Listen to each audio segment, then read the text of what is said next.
जो हमारा अपराधियों के खिलाफ लगातार अभियान चल रहा है, उसी के क्रम में एक साइबर सेल को एप्लीकेशन मिला था। उसमें ये बताया गया कि एक व्यक्ति द्वारा 2017 से वो अपने अकाउंट में घर वालों के लिए पैसा डालता था और वो पैसा कभी उसके द्वारा निकाला नहीं।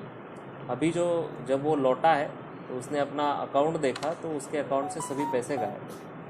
तो इसके संबंध में उसने कंप्लेंट की थी। इसकी पूरी इंक्वायरी की गई तो ये पाया गया कि जो कॉमन सर्विस पॉइंट है उसका जो संचालक था, जिसका नाम है बुद्धिराम यादव, इसको गिरफ्तार भी किया है।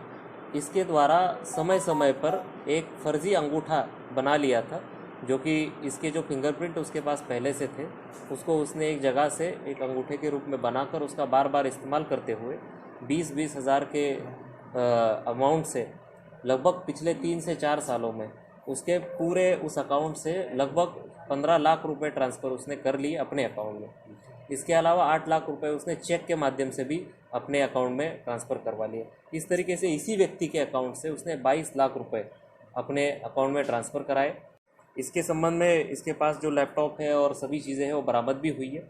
इसने अपने पूछताछ में बुद्धिराम यादव ने ये भी बताया कि इसके द्वारा जो पैसा ट्रांसफ़र कराया गया अवैध तरीके से, फर्जी अंगूठा बना करके और चेक काट करके, उससे उसने एक Hyundai i10 गाड़ी भी ली है, i20 गाड़ी भी ली है, एक बुलेट मोटरसाइकिल भी ली है। उसको भी पुलिस ने केस प्रॉपर्टी के रूप में अभी बरामद किया है।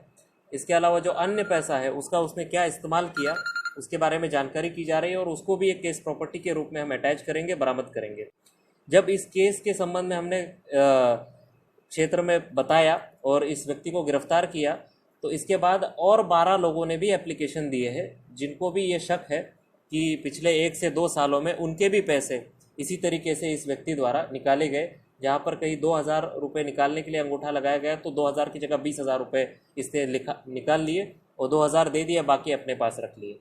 या कहीं पर भी किसी का फिंगरप्रिंट उसके पास था तो उसने गलत तरीके से उसका निशान बनाते हुए, फिंगरप्रिंट झूठा बनाते हुए उसका इस्तेमाल करके फिर उससे लोगों के पैसे निकाले। तो बाकी जो लोगों के भी हमें अभी इस घटना के कल शाम को लोगों को पता चला है, तो लोगों ने जब हमें एप्लीकेशन दिया उनको भी हम जांच में सम्मिलित कर रहे हैं और इसके जो अन्य साथी है उनका भी पता करा रहे हैं कि इसमें और कौन व्यक्ति है जहाँ से उसने ये फिंगरप्रिंट बनाया था और किस किस का इसने सहयोग लिया है।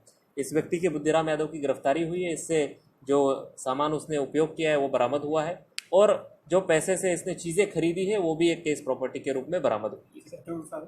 घटना हो चुकी है अब तक, क्या एक ही मामले खुलासा हुआ है या फिर कई मामलों में?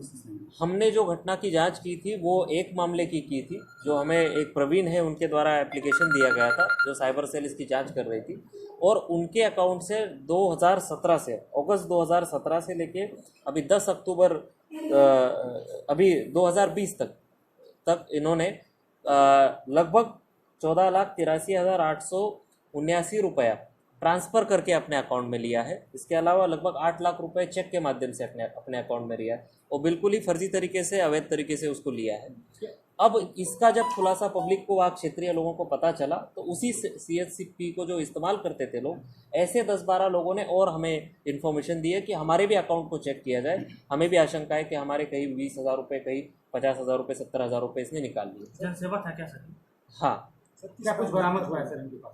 हाँ, क्या कुछ बरामद हुआ है? इसके पास से एक Hyundai i20 कार बरामद हुई है, जो कि इसके द्वारा बताया गया कि जो पैसे इसने अन्य लोगों के अकाउंट से फर्जी तरीके से ट्रांसफ़र कराए थे उससे ही खरीदी गई है।